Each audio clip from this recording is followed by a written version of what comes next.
Coach Bucknam, 4th place finish. The day happened yesterday. What are your first thoughts? Just pleased with my team and how they competed. I didn't know what to expect. Everything's an experiment this year, whether it was our 5 regular season indoor meets to hosting the SECs, to hosting the NCAA indoor. Every situation is a new experiment, right? And so this certainly was one. Didn't know what to expect, but I was very pleased with how our guys competed. I thought they did a great job. You had 3 guys double back from indoors. What was their process like? How did you handle that with the whole indoor cross-country double? Well, we committed right from the very beginning that it's indoor track season, and we're gonna compete indoors. Our team is made up obviously of some good distance runners, but also some good field event people, jumpers, throwers, and heptathletes, and of course in the sprints as well. And we were committed towards that team. And maybe if the cross country came first, we probably wouldn't have done cross country if the meet was before the indoor meet. It just happened to be second. So hey, we're committed to indoor track. It's indoor track season. Let's get that done and then see how we feel after that. And so that's simply what it was. Obviously, indoor result didn't go as planned, but how does it feel to be able to kind of have immediate redemption 48 hours later and get a podium position? Like you said, you thought about not even doing cross country, and now you're coming away with a trophy from cross country. Yeah, I don't know. I don't know if I can explain really what happened, except the fact that it wasn't so much redemption; it was survival. We just wanted to make sure. I just wanted to make sure our kids didn't get hurt.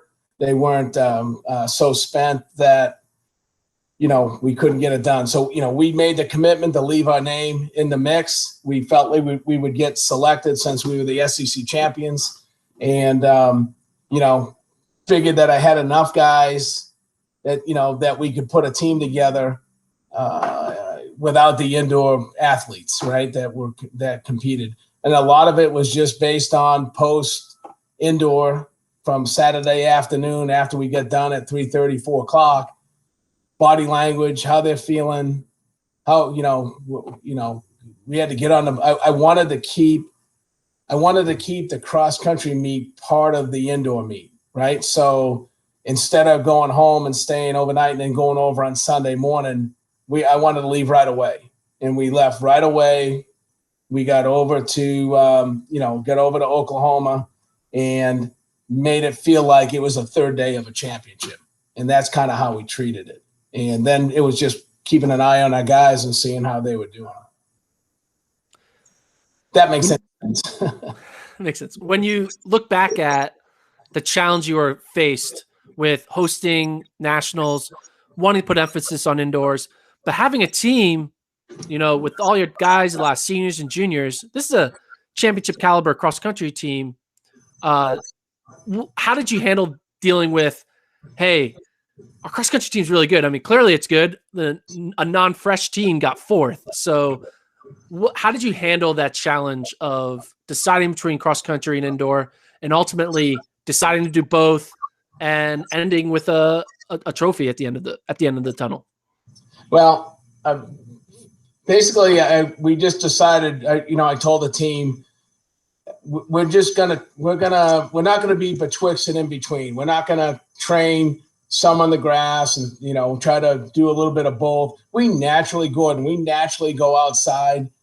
We get a nice winter day, and I want to refresh the batteries, and we might go out and do a tempo run or a steady state or do something out on the grass at our cross-country course.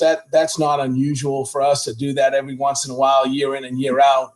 But I really just wanted to put the emphasis on indoor track because I think, fitness is fitness. And if we could get really fit indoors and do some good things, that'll be that'll hopefully maybe carry over to a good 10K race. So, normally in the past, we've we leave indoor track a couple weeks. We go to Stanford, running on an outdoor facility, run an outdoor 10K or whatever. We usually do pretty good. We get guys qualified and all that stuff. So I kind of framed it in that way, like going, hey, the Stanford meet that we usually run at the end of March is just a little bit closer to indoor. Let's give it a shot. And so just tried not to make a big deal out of and really didn't talk about cross country at all until after maybe the week of the indoor meet, just with some itinerary things. Amon Kemboy, transferred to Arkansas a year ago from Campbell. Great talent you've had. He kind of had a wild weekend, starting with that 5K against Kiptu. He went with them in the opening in 2:01 and unfortunately fell off, but then rallied well, got fourth, and ultimately finished 11th at cross country. What did you see from him going from that 5K opening 800 to then ending with an 11th place finish overall in cross country? Well, yeah, you're right. It was quite a ride for him. And quite frankly, it was me that sent him out on that suicide mission in that 5K. I had no idea that it would go at such a torrid pace. I thought, in my infinite wisdom, hey, maybe I looked at his times when he ran some like the Big 12 meet and that type of thing. Looked like he's going out about 4:14 the first mile. That's we can handle it. Just if he takes it out, go with him. Well, then he the first mile was 4:06 or something like that, and I knew that that was on me. He shouldn't have. He shouldn't have stayed at that. He should have backed off sooner. But I think when Wesley took off and Eamon went with him, I think his plans changed and he just picked it up. He didn't want anybody running with him. And so I think he just ran faster. And so that 5K was on me. But we talked about it afterwards. And, we had a good talk before the 5K, and, he's really fit and he's emotionally stable, and he lets things, he brushes things off and looks to the next challenge. And so, we got a really good effort. He had a really good effort in the 3K and did a nice job. And then when we went to the Stillwater, when we went to it, we looked at, it was the first time we had seen the course was on Sunday, which I think probably helped us. We hadn't been on it. It's probably a good thing we never been on it. And they just did 24 hours, less than 24 hours we're running, and he did a great job. So really proud of how he handled the misstep by the coach and sent him on that run. And then he bounced back really good, seemed to get better every race. So. What was your reaction to the way the race played out?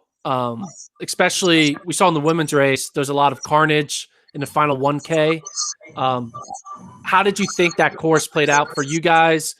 Do you think it was an advantage, that latter part, a disadvantage? Do you think you could have done even better, or you kind of held off from doing worse?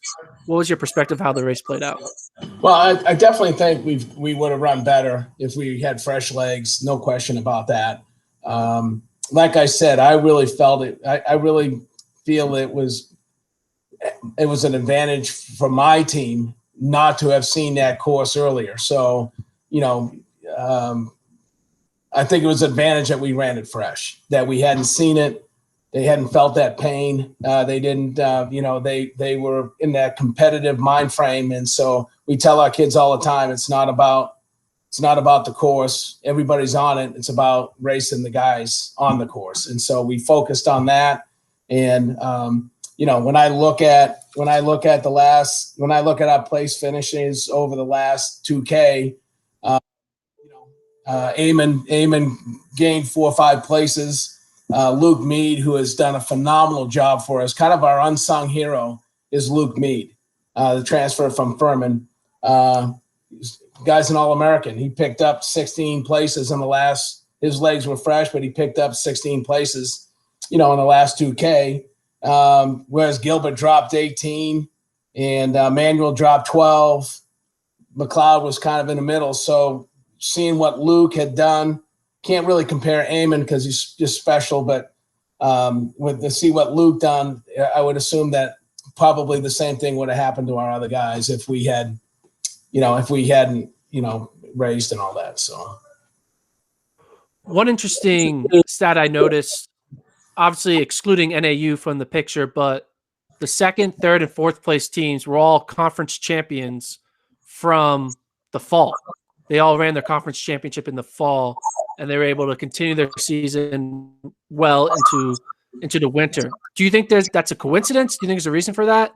That, the teams that were running conference championships a week out from NCAAs didn't do as well as those who had a normal schedule in the beginning of the year? I think it definitely helped those teams that had competed in the fall. I think normalcy is a good thing, right? And so it was huge for our kids to come back in August. And even though there wasn't an NCAA meet, it was postponed.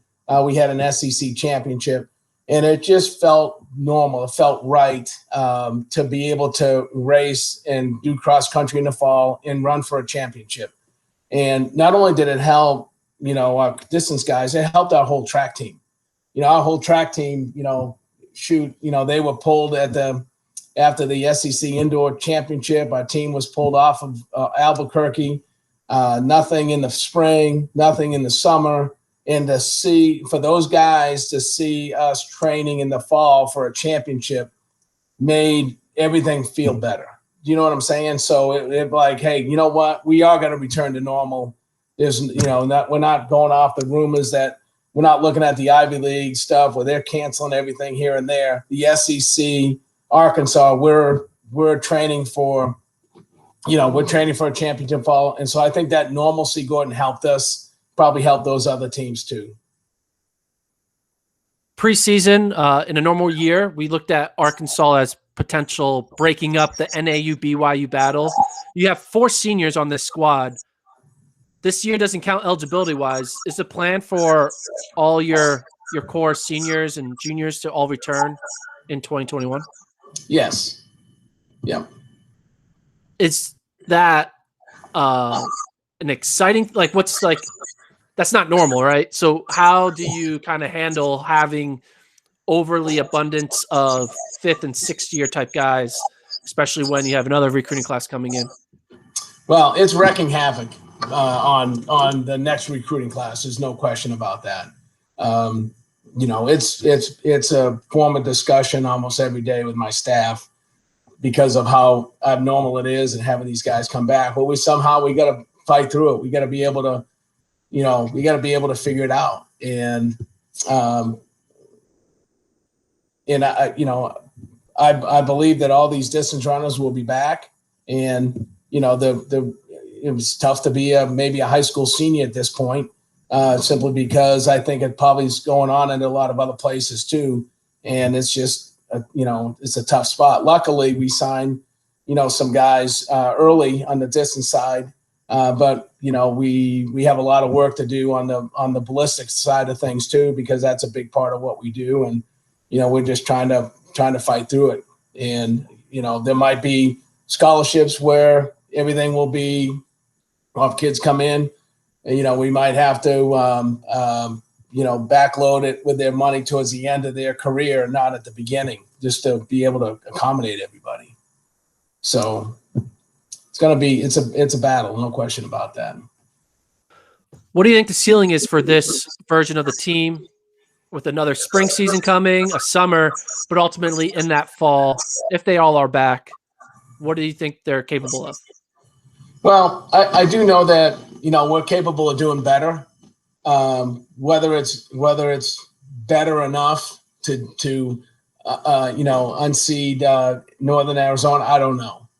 They're a phenomenal team. They've got great momentum, and that's going to be a tough nut to crack. No question about it. All we can do is focus on how do we get better? How do we get better? How do we make improvements? And all I know is that our guys, when they got done with the race, they're excited about the future. They go, Coach, can you imagine if we had fresh legs, how much better we could have done? And so they know they're in the conversation, and we'll just have to see what happens. But definitely, those teams in front of us are really, really good, and all their guys probably will be back as well. So should be an interesting cross country championship next year. It should be a lot of fun. Well, Coach, I appreciate you taking the time. Congrats again on a podium finish. Wild weekend for all your athletes, and also to the women's team for winning their indoor title. That was fun. So it's a good day for Arkansas. Good weekend for Arkansas overall.